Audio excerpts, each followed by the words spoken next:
받을 수 있도록 도우시며 인도하소서. 특별히 말라기 3장 10절에 기록하신 그 말씀 그대로 하나님께서 쌓을 곳이 없도록 부어주시는 은혜를 더 늦게 허락하여 주소서. 물질 때문에 한숨 짓거나 근심하거나 걱정하나 눈물 흘리는 일이 없도록 붙드시며 인도하여 주시옵소서. 주여 비옵고 원합니다. 또한 주정 예물을 기억하여 주소서.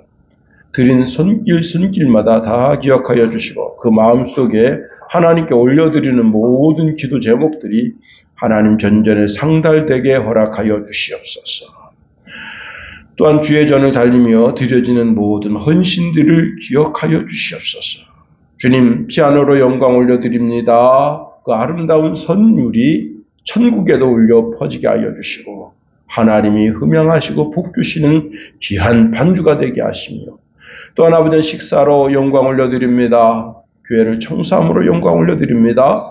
찬양으로 영광 올려드립니다. 강대상의 아름다운 화분으로 영광 올려드립니다. 또한 이제 음료로 영광 올려드립니다. 예배를 드리고 난 후에 식사를 통해서도 영광 올려드립니다. 하나님 다 기쁘게 받으신 것들이 되게 여겨주시고 은혜의 은혜를 더하여 주시며 복의 복을 더하여 주시며 지경의 터를 넓히시고 환난과 근심과 걱정이 없게 하시고 그 믿고 간구하는 대로 하나님 앞에 응답받게 하소서. 머리가 될지언정 구리가 되지 않게 도와주시고 줄지언정 구임받지 않게 도와주시며 항상 위에만 있어 하나님의 영광을 멋지게 드러내는 인생들 다 되게 허락하여 주소서. 예수님의 이름으로 감사하며 기도합나이다. 아멘. 이 한 시간 하나님의 은혜가 더 풍성하게 임하기를 예수님의 이름으로 축원해 드립니다. 내게 복을 주소서 그런 제목 가지고 말씀을 살펴봅니다. 우리 성찬이가 이제 어릴 때 수학여행을 갔는데 갔다 와서 가방을 팽개치더니 집이 좋다 그렇게 말합니다. 여행 가서 이제 친구들하고 재밌었을 텐데 또 관광지를 돌아보면서 배움도 많잖아요. 또 호텔에서 잠을 자면 또 재밌잖아요. 또 먹는 즐거움도 있잖아요. 과자도 먹고 호텔에서 먹는 또 호텔식 또 여행 중에 먹는 김밥 이런 게 다 좋을 텐데 그래도 집이 좋다 합니다. 왜? 집이 가장 안전하고 가장 좋은 곳이다 하는 겁니다. 그런데 모든 그리스도인들은 두 개의 집이 있다는 겁니다. 육신의 집이 있습니다. 엄마, 아빠, 형제들 함께 사는 집이고요. 또 우리는 하나님의 가족입니다. 그래서 하나님의 가족으로 하나님의 집이 있습니다. 그런데 이 하나님의 집이 우리의 진짜 집이다라는 사실입니다. 우리 육신의 집은 진짜 집이 아닙니다. 자, 육신의 집은 나이가 들면 그 집을 떠나게 됩니다. 남편도 떠나고 아내도 떠나고 다 떠납니다. 우리도 떠나게 되면 바로 하나님 나라의 집으로 이사가게 되는 거죠. 그런데 이 하나님의 집에는 하나님의 눈과 마음이 있는 집이고 하나님은 이 집에서 우리 심령을 담대하게 해주시고 우리의 심령을 고쳐주십니다. 그래서 우리가 늘 언제나 하나님의 집에 와 있어야 됩니다. 눈이 내려도 오늘 시골집에 아버님을 모시러 갔더니 시골에 눈이 왔더라고요. 눈이 와도 주의 전을 달려야 하고 비가 오고 우박이 떨어져도 코로나와 같은 극한 상황 속에서도 우리는 하나님의 집에 와야 됩니다. 예수님이 이제 나이 12살 돼서 6월절 때 예루살렘 절기에 이제 절기를 지키러 6월절 때 올라가게 됩니다. 절기를 다 마치고 아버지와 어머니는 그 예수님이 친척들 무리 가운데 같이 동행하겠거니 생각하고 내려오다가 하루 길 지나서 찾으니까 없어요. 그래서 3일 길을 거슬러 올라가면서 애를 찾았습니다. 그런데 뜻밖의 어디서 만났는가 하면 성전 안에서 거기 율법사들하고 이런저런 이야기를 나누고 있는데 율법사들이 좀 황당해하는 겁니다. 왜? 자기 자신들이 그동안 몰랐던 것들을 물어보면 예수님이 척척척척 대답을 해주는 겁니다. 왜요? 예수님은 하나님 자신이시기 때문에 예수님이 읊조려 내뱉는 모든 단어가 다 정답인 겁니다. 그때 마리아가 이렇게 말합니다. 아야, 어찌 이리 하였느냐. 내 아버지가 근심하며 너를 찾았고 우리가 이렇게 근심하면서 너를 찾지 않았느냐 했더니 예수님께서 미안해요, 죄송해요 이렇게 말하지 않았습니까? 어찌하여 나를 찾으셨습니까? 내가 내 아버지 집에 있어야 할 줄을 알지 못하셨나요? 이렇게 말하고, 예, 여기가 내 아버지 하나님의 집이다. 저는 이제 어릴 때부터 교회 가는 것이 인생 최고 행복이었어요. 학교 가는 거는 좀 공부를 못해가지고 좀 지옥 같은, 그래서 숙제를 못했습니다. 그러면 참 그게 마음에 부담이 되죠. 왜? 선생님이 숙제, 야, 30cm 자루가 손 내밀어. 그거 선생님 맞는데. 이러면서, 예, 담배도 많이 맞았어요. 종아리도 많이 맞고. 특별히 이제 호랑이 선생님 있었는데, 그 호랑이 선생님한테서 자로 이놈의 새끼 말이야. 아주 사고뭉치구만. 예? 어릴 적 그렇게 지냈던 생각이 있습니다. 그런데 저는 교회 가는 게 그렇게 즐겁습니다. 물론 예수님에 대해서 잘 몰랐어요. 그래도 좋았어요. 기타 들고 다니면서 교회에서 찬양 인도도 하고 특송도 하고 주일 예배, 수요 예배, 여러분 교회 가면 뭔가 감싸주는 그런 느낌을 늘 받는 겁니다. 또한 뿐만 아니라 우리의 죄악과 허물을 용서해 주시고 지혜와 능력을 주시고 세상을 이길 힘을 주십니다. 오늘 본문의 주인공이 악사라는 여자입니다. 갈렙의 딸이죠. 갈렙은 출애굽한 이스라엘 백성 가운데 믿음과 담대함의 대표적인 인물로 알려져 있습니다. 특별히 이제 여호수아가 12지파에서 한 명씩 이렇게 이제 족장들을 뽑아서 그 족장들을 가지고 이제 이 가나안 땅을 정탐할 때, 그때 10명의 정탐꾼들은 아주 부정적인 말을 합니다. 그래서 백성들의 마음을 크게 실망시킵니다. 그러나 여호수아와 갈렙은 그 10명의 무리와는 전혀 다른 하나님의 말씀에 근거해서 이렇게 말합니다. 특별히 갈렙이 우리가 곧 올라가서 그 땅을 취하자 능히 이기리라 합니다. 갈렙은요, 믿음으로 상황을 바라보는 겁니다. 장애물을 두려워하지 아니하고 하나님의 약속의 말씀을 붙잡는 거예요. 아니, 하나님의 약속의 말씀 붙잡고 홍해를 건넜는데, 만나와 메추라기를 먹었는데, 이까짓 것 하나님 우리와 함께 하시는데, 하나님의 약속의 말씀이 있는데, 그리고 그 약속의 말씀을 붙잡습니다. 갈렙은요, 담대함과 충성을 다한 인물입니다. 나이 40세에도 그렇게 충성 봉사했는데 이제 45년이 지났습니다. 85세가 됐습니다. 그때도 동일한 믿음의 고백을 합니다. 오늘도 여전히 간구한 싸움에 나가 출입할 수 있습니다. 라고 여호수아서 14장 11절에 말씀하고 있습니다. 갈렙의 신앙은 전적으로 하나님을 신뢰하는 신앙입니다.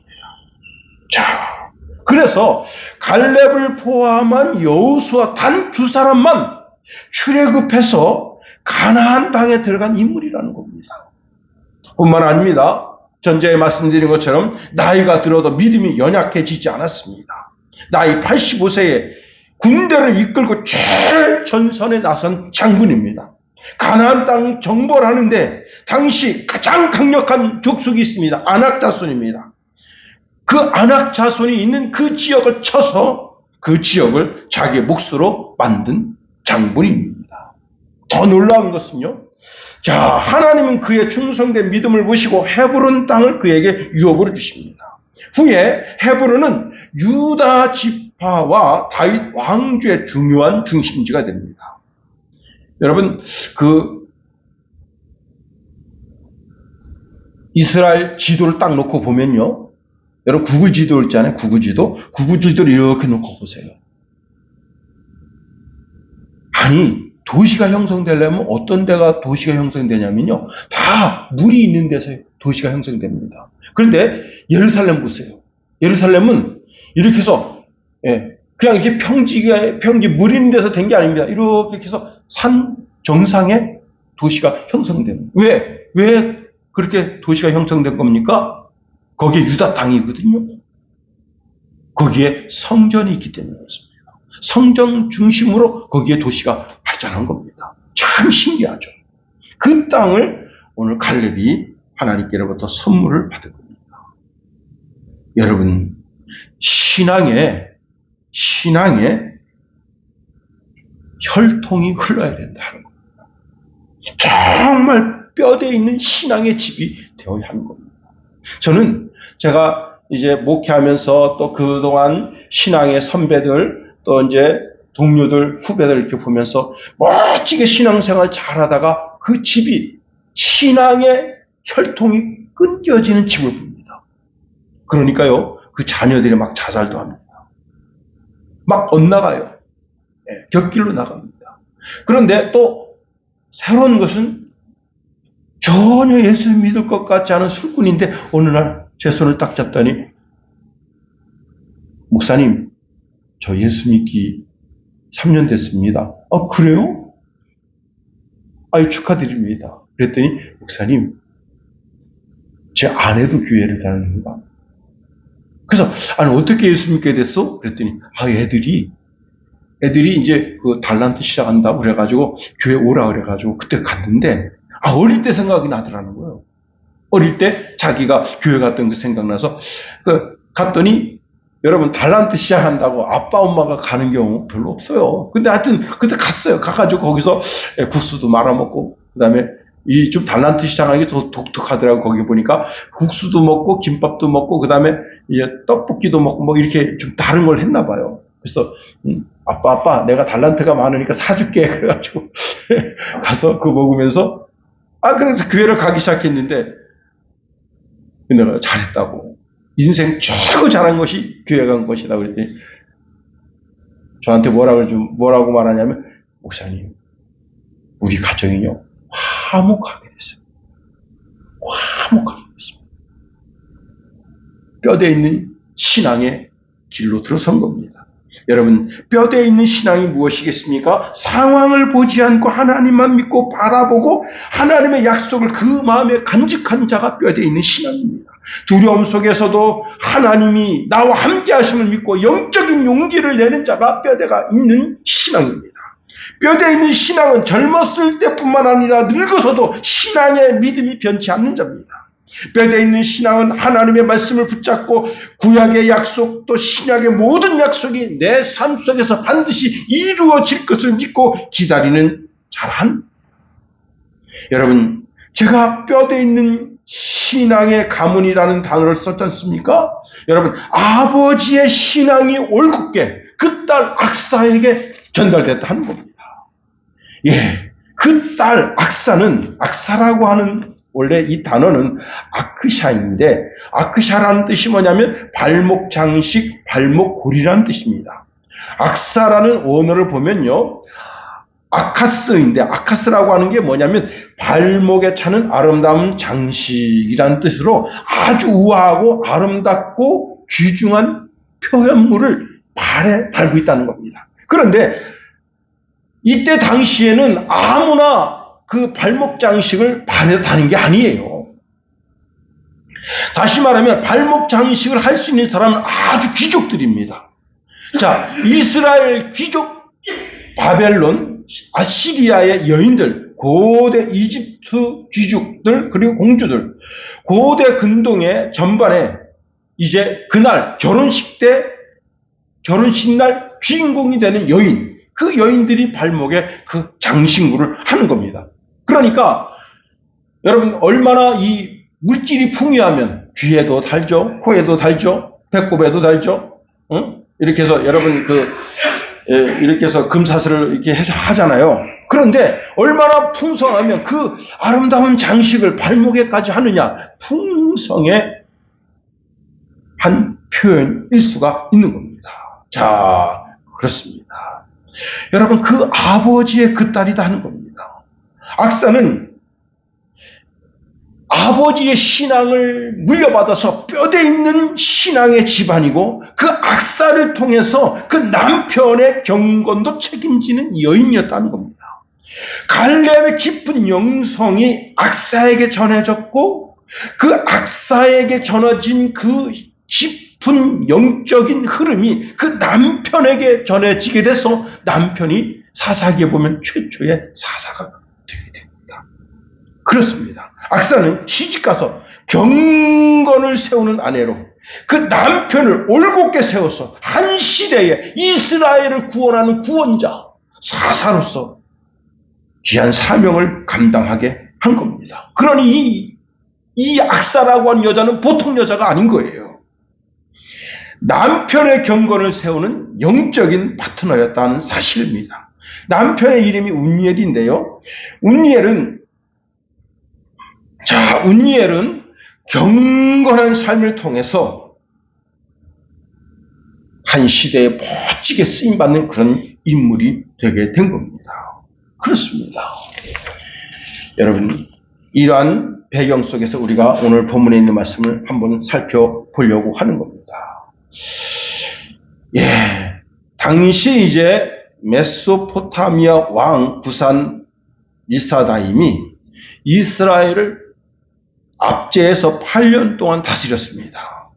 그때 하나님께서 운니엘을 세우고 여호와의 영이 이제 운니엘에게 임하고, 그리고 싸워서 왕을 이겨서 당시 나라를 40년 동안 편안하게 다스린 겁니다. 갈렙의 영성이 악사에게 흐르고, 악사에게 있던 영성이 그 남편 운니엘에게 흐르게 됐습니다. 그런데 여기에는 이 악사와 그리고 운니엘이 결혼하게 된 에피소드가 오늘 본문에 소개되고 있습니다.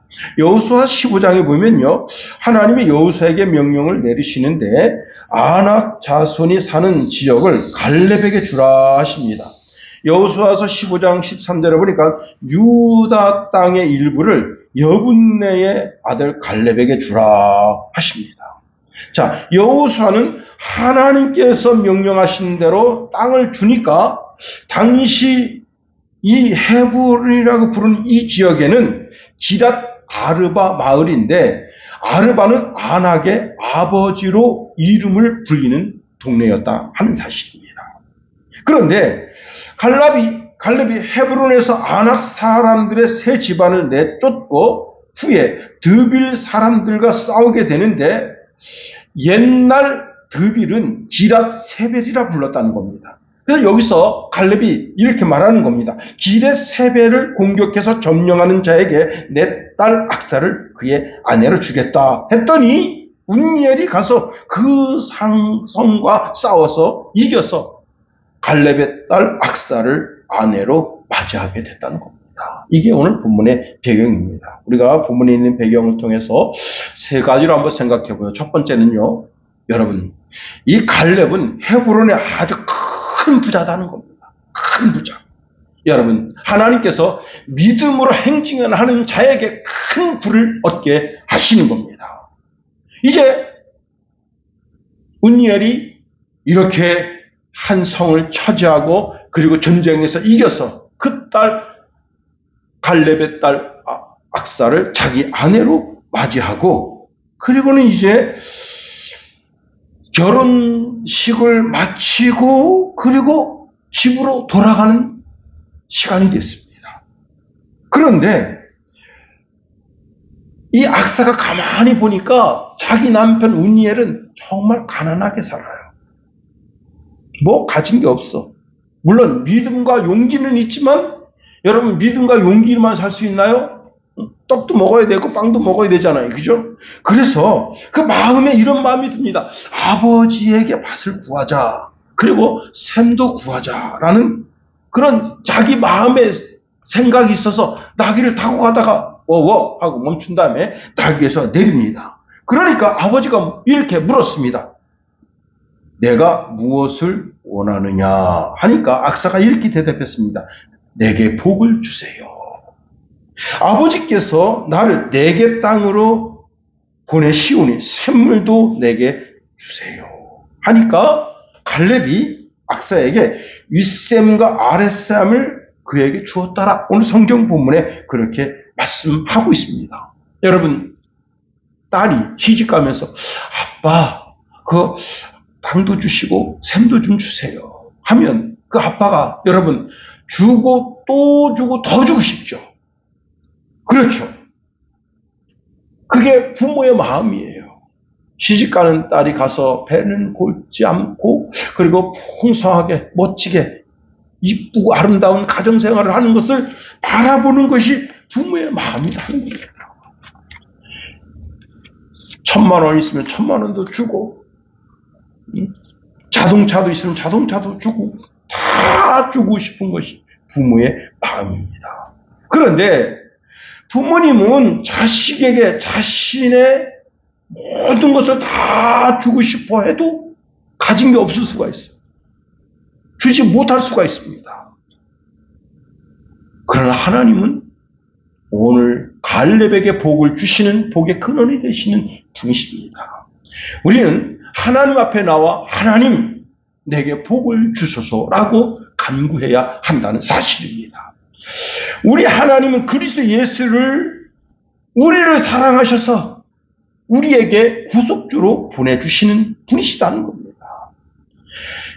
이사야서 49장 15절 16절에 보니까 여인이 어찌 그 젖 먹는 자식을 잊겠으며 자기 태에서 난 아들을 긍휼히 여기지 않겠느냐.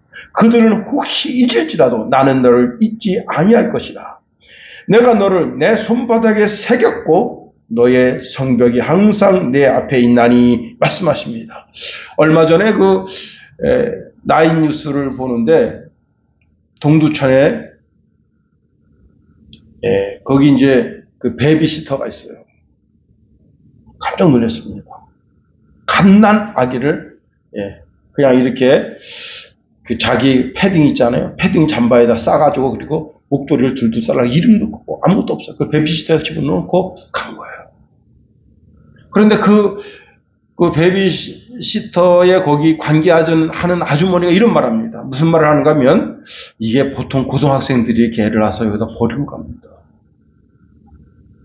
고등학생, 대학생들이 자기가 기를 힘이 없으니까. 여러분, 이게 육신의 부모예요. 자기에게 거추장스럽고 침이 되면 그 아이를 거기다 버립니다. 그러나 우리 하나님은 우리를 끝까지 사랑하신다 말씀하십니다. 하나님은 손바닥에 내 이름을 새기셨다는 거예요. 제가 옛날에 좋아했던 복음성가가 있습니다. 나를 지으신 주님 내 안에 계셔. 처음부터 내 삶은 그의 손에 있었죠. 내 이름 아시죠. 내 모든 생각도 내 흐르는 눈물 그가 닦아 주셨죠. 주님은 내 이름을 아신다. 내 이름을 그 손바닥에 새기셨다는 거예요. 항상 내 얼굴을 대하신다는 겁니다. 자, 갈렙은 시집가는 악사를 사랑하고 잘 되기 바라는 마음으로 사랑을 부어 넣어주는데 하나님이 우리에게 공급해 주시는 힘처럼 그렇게 공급해 주는 겁니다. 요한일서 3장 1절에 보니까 보라 아버지께서 어떠한 사랑을 우리에게 베푸사 하나님의 자녀라 일컬음을 받게 하셨는가. 우리가 그러하도다. 그러므로 세상이 우리를 알지 못하면 그를 알지 못합니다. 사랑하는 자들아, 우리가 지금은 하나님의 자녀라 말씀하십니다. 우리가 어떤 사랑을 하나님께로부터 받고 있는가를 알아야 됩니다. 그리고 우리가 하나님을 선택한 것이 아니라 하나님이 우리를 선택하신 거예요. 그리고는 하나님의 자녀를 삼으시고 우리를 향하여 내가 너를 사랑한다 말씀하시는 겁니다. 그렇습니다. 요한복음 15장 16절에 보니까 너희가 나를 택한 것이 아니요 내가 너희를 택하여 세웠나니 라고 말씀하십니다. 로마서 8장 32절에 보니까 자기 아들을 아끼지 아니하시고 우리 모든 사람을 위하여 내주신 이가 어찌 그 아들과 함께 모든 것을 우리에게 주시지 아니하겠느냐 말씀하십니다. 하나님은 다 주고 더 주기를 원하신다 하는 겁니다. 누가복음 12장 32절에 보니까 적은 무리여 무서워 말라 너희 아버지께서 그 나라를 너희에게 주시기를 기뻐하시느니라. 여러분, 하나님께서는 당신의 나라를 우리에게 상속하여 주기를 원하신다는 겁니다. 하나님은 예수님을 우리의 구속 제물로 주시기를 기뻐하시고 하나님의 나라까지도 상속하게 하기를 원하신다. 여러분, 그 아들을 주는데 하물며 그 나라까지 못 주겠습니까? 자, 모든 것을 주시기를 원하신 그 하나님께 뭐라고요? 내게 복을 주소서라고 간구해야 한다는 사실입니다. 우리가 좋으신 하나님께 나와 간구하며 기도해야 된다는 거예요. 기도할 때 하나님께서 그것을 주신다는 겁니다. 두 번째로 우리가 여러분 생각할 것은 좋으신 하나님은 우리의 기도를 들어주시기를 원하신다는 사실입니다. 자, 악사가 출발할 때 자기 남편이 가난한 사람입니다. 여러분 어디 사느냐? 네겝에 산다 했어요. 네겝에. 19절 보세요. 이르되 내게 복을 주소서. 아버지께서 나를 네겝 땅으로 보내시오니 그랬습니다. 이 네겝이라는 뜻이 무슨 뜻인가 하면 메마른 땅, 건조한 땅이라는 뜻입니다. 여러분, 땅이 메마르고 건조하니까 어떻게 되겠습니까? 농사가 되겠어요. 제가 이제 어떤 쇼트 영상을 보는데 세계 2차 대전 이야기입니다. 미군 군인들이 이제 어떤 한 성을 차지했는데 그 성에 물이 있는 줄 알고 그 성에 갔는데 물이 없어요. 아무리 찾아도 물이 없어. 그런데 이제 한 병사가 이렇게 바닥을 쿵쿵쿵 치니까 여러분 그 우물을 이렇게 널빤지를 갖다 놓고 덮어놓은 거예요. 쿵쿵 치니까 모래가 쑥 빠져. 야, 여기 샘이다. 그래서 보니까 저 밑에 돌을 던지는데 물이 하나도 없습니다. 위에 상관이 한 사람 병사에게 내려가 보라 합니다. 내려가 보니까 바닥에 물이 없어요. 그런데 벽을 이렇게 짚어내는데 벽이 축축합니다. 그래서 물이 한 방울 똑똑똑 떨어져요. 그래서 요만한 그 이제 병 뚜껑으로 그 물을 받습니다. 그런데 저기 독일군 병사가 있어요. 독일군 병사가 엄청 많아요. 한 거의 200~300명 정도 되는데 걔들도 물을 못 먹는 거예요. 그래서 이 성을 차지하려고 전쟁이 일어나는 그런 내용입니다. 여러분, 메마른 지역. 물이 없으면 뭐 하겠어요? 자, 옥수수를 심었습니다. 옥수수가 메말라 죽어가고 있어요. 샘이 없어, 샘이. 그래서 여러분, 이 악사가 나는 네겝으로 지금 가고 있습니다. 이 삭막한 땅, 이 풀 한 폭이 나무 한 굴 없는 이 삭막한 곳으로 가고 있습니다. 그런데 저한테 좀 좋은 땅 주시면 안 돼요? 저한테 샘을 주시면 안 돼요? 여러분, 우리 인생이 주소가 다 좋지가 않아요. 사실 다 네겝과 비슷합니다. 메마른 땅이고 건조한 땅입니다. 뭘 해도 안 되는 거예요. 그래서 악사가 농사라도 좀 잘 되는 땅을 조금 구하려고, 그래도 좀 샘이 조금 있는 그런 샘 하나 구하려고 아버지 앞에 구하니 아버지께서 윗샘과 아랫샘을 선물로 주십니다. 제가 전자에도 말씀드렸지만 예수 그리스도를 우리의 구세주로 보내주시는 그 주님께서 천국도 주고 다 주기를 원하신다는 겁니다. 문제는 입을 열라는 거예요. 입을 열어. 하나님 아버지, 전 가난해요. 복 주세요. 땅을 주세요. 힘을 주세요. 건강을 주세요. 이 가난에서 벗어날 수 있도록 도와주세요. 여러분, 하나님이 우리의 기도를 들어주시겠다고 약속해 주십니다. 그러니 구해야 된다. 만일 악사가 그 나귀에서 아빠 나 잘 살게요, 그리고 아무 말 하지 않고 그냥 남편 따라 자기 살 집으로 갔으면 끝나는 거예요. 그런데 그 나귀에서 내리니 그때 역사가 일어나는 겁니다. 아무 말 하지 않으면 아무 일도 일어나지 않아요. 그런데 입을 벌려 간구하면 놀라운 역사가 생겨나게 되는 겁니다. 그렇습니다. 시편 말씀에 이런 말씀을 주고 있습니다. 내게 구하라. 내가 이방 나라를 내게 내 유업으로 주리니 내 소유가 땅 끝까지 이르리라. 시편 2편 7절 이하에 보니까 구하라는 거. 구하라. 내게 구하라. 그러면 이방 나라까지 내 유업으로 주겠다는 거예요. 여러분, 지금 강신업이라고 하는 변호사가 이런 얘기합니다. 박정희가 일으켜놓은 모든 산업을 이재명이가 무너뜨립니다. 뭘 하나라도 자꾸 세워야죠. 옛날에 그래도 문재인은 태양광이라도 뭘 하려고 했었잖아요. 돼도 안 되는 거지만 해보려고 했잖아요. 정말 나라를, 건설적인 걸 뭘 하나 해야죠. 공장을 뭐라도 하나 세워야죠. 그래서 광주에다가, 그 캐스퍼 공장도 세웠잖아요. 뭘 해보려고 해요.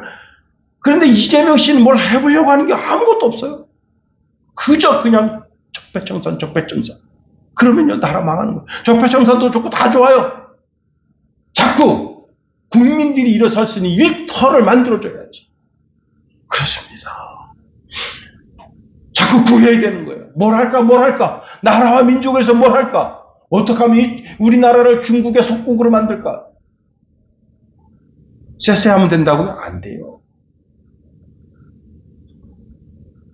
마태복음 7장 7절 8절에 보니까 구하라 그리하면 너희에게 주실 것이요 찾으라 그리하면 찾아낼 것이요 문을 두드리라 그리하면 너희에게 열릴 것이요 구하는 이마다 받을 것이요 찾는 이는 찾아낼 것이요 두드리는 이에게 열릴 것이니라 말씀하십니다. 세상에 악한 부모가 있어요. 아주 악한 부모.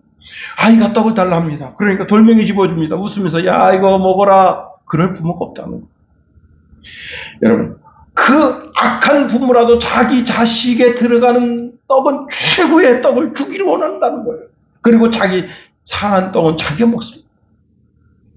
여러분, 아이가 생선을 달랍니다. 생선이 없어. 그러니까 옆에 뱀이 지나가고 있습니다. 야, 이거라도 먹을래? 그런 부모가 없다는 거예요. 최고 좋은 것으로 자기 아이 입에 넣어주기를 원한다 하는 겁니다. 세상의 악한 부모도 최고 좋은 것으로 자기 자식에게 주려고 하는데 하물며 하늘에 계신 우리 하나님 아버지시겠는가 하는 겁니다. 하나님 아버지께서 우리에게 구하는 것마다 다 주시는데 누가 복음에 보니까 가장 좋은 선물이 성령까지도 우리에게 주신다 말씀하십니다. 그러므로 우리는 어떻게 해요? 밤낮 부르짖어 구해야 됩니다.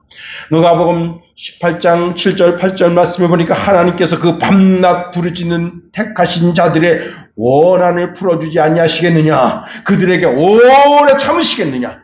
내가 너희에게 이르노니 속히 그 원한을 풀어주리라. 여러분, 우리가 기도할 때 하나님은 그 기도를 듣는 것을 기뻐하십니다. 여러분, 우리 성훈이가 제 옆에 탁 와가지고 제자자자자 되면요, 그게 듣는 게 못합니다. 우리 김성찬이 또 얼마나 또 제자제자 됩니까? 아니 어디 갔다 와서 오늘 화딱지 납니다. 제자제자. 뭐가 되는 거죠? 서로 교통이 된다는.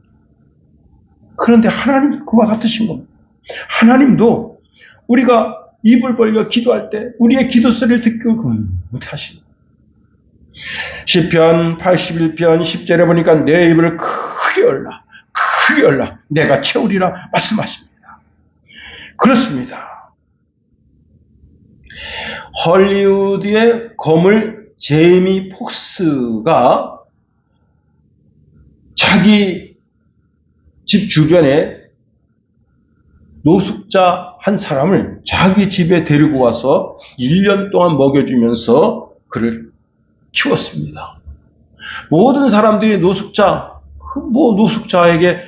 누가 신경 씁니까? 먹든지 말든지 씻든지 말든지 마약하든지 뭐든지 그런 거 신경 안 쓰는데 제이미 폭스가 여러분 이제 노숙자 한 사람을 자기 집에 들여서 1년 동안 그 사람을 먹이고 재우고 입히고 그러면 그 사람이 누군가 하면요 에드 시러라고 하는 사람인데 이 사람은 생긴 게 어떻게 생겼냐면 약간 이게 범생이처럼 생겼어요. 범생이. 얘가 약간 좀 약간 들떨어진 애처럼 생겼어요. 우리 김성호님 누군지 아는 웃는데 약간 이게 사진을 보면요. 이 머리 스타일이, 저는 머리 스타일이 마음에 안 들더라고요. 딱 보니까, 얘가 좀 꺼벙하게 생겼는데. 자, 제이미 폭스가 그 애를 보는데 그 눈빛이 아주 간절함이 가득합니다. 간절함. 그래서 그 노숙자, 그 에드 시러를 자기 집에 데리고 와서 이렇게 말했습니다. 돈은 필요 없다. 대신 내 집에서 내 음악을 세상에 증명해봐라 하고 1년 동안 그를 케어했습니다.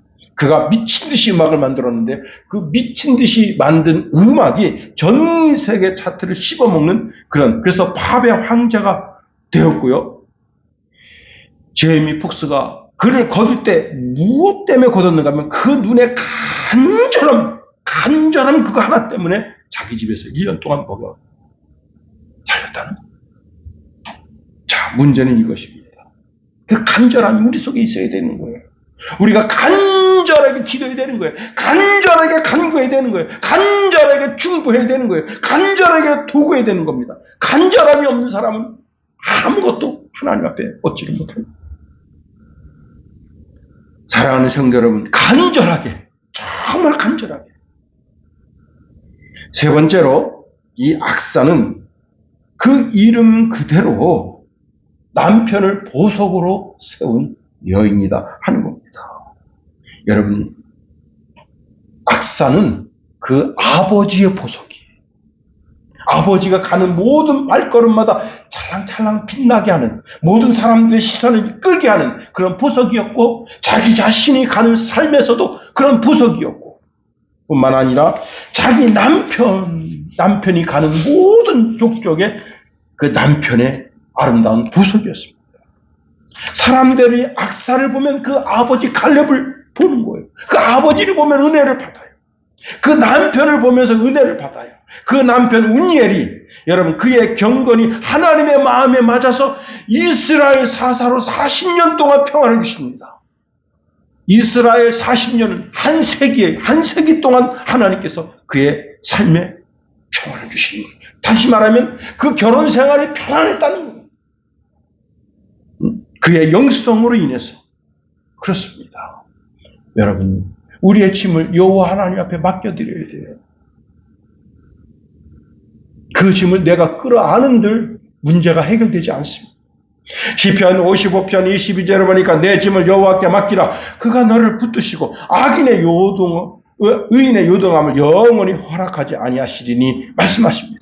내 마음의 짐을 여호와 하나님께 맡겨드려야 됩니다. 그걸 하나님 원하셔요.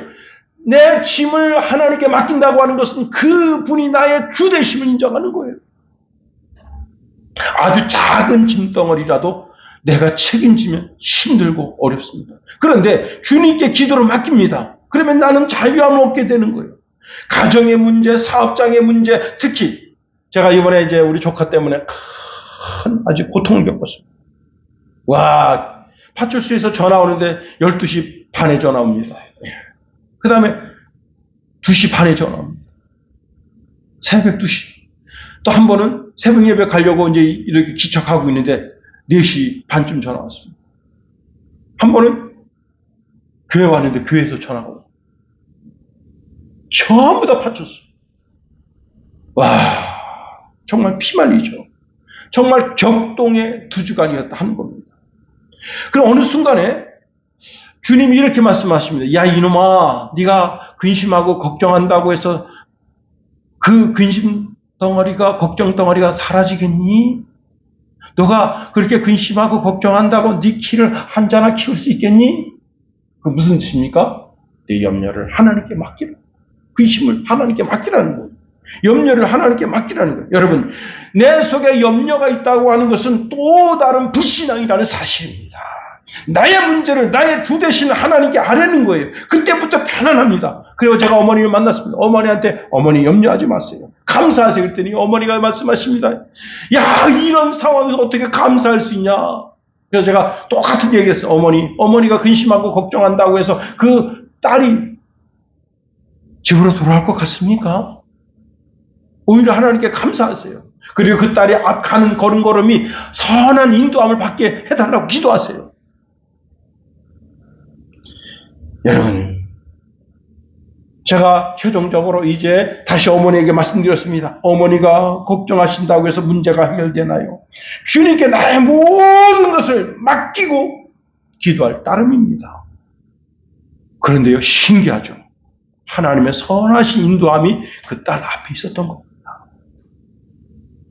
여러분, 악사는 한 번 구했는데 응답됐습니다. 그런데 혹시 한 번 기도하더라도 응답되지 않을 수가 있어요. 계속해서 기도해야 됩니다. 계속해서 언제까지 기도가 응답되어 그 기도의 결과가 내 삶 속에 복으로 주어질 때까지 그 아버지 입으로 야 그래 내가 윗셈도 주고 아랫셈도 주고 좋은 땅도 너에게 주마 그렇게 입에 그 명령이 떨어질 때까지. 그래서 악사는 갈렙에 보아요, 자기 삶에 보아요, 자기 남편 운니엘의 보아가 된 겁니다.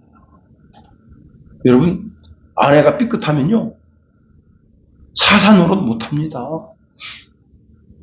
응? 한 나라를 다스리는데 집에서 맨날 부부싸움을 해본다고 생각해보세요. 그런데 여러분, 이 악사는 그게 아닙니다.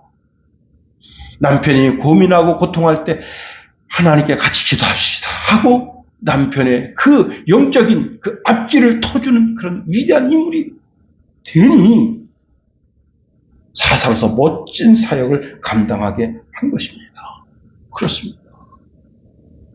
여러분, 우리가 주의 전에 나왔습니다. 내게 복을 주소서. 여호와 하나님 아버지 내게 복을 주소서. 늘 간구하고 기도해서 하나님의 전전에 있는 아름다운 축복의 모든 것들을 여러분의 삶에 하나씩 채워나가는 귀한 성도가 되기를 예수님의 이름으로 축원해 드립니다. 기도하겠습니다. 하나님 우리를 붙들어 주시옵소서.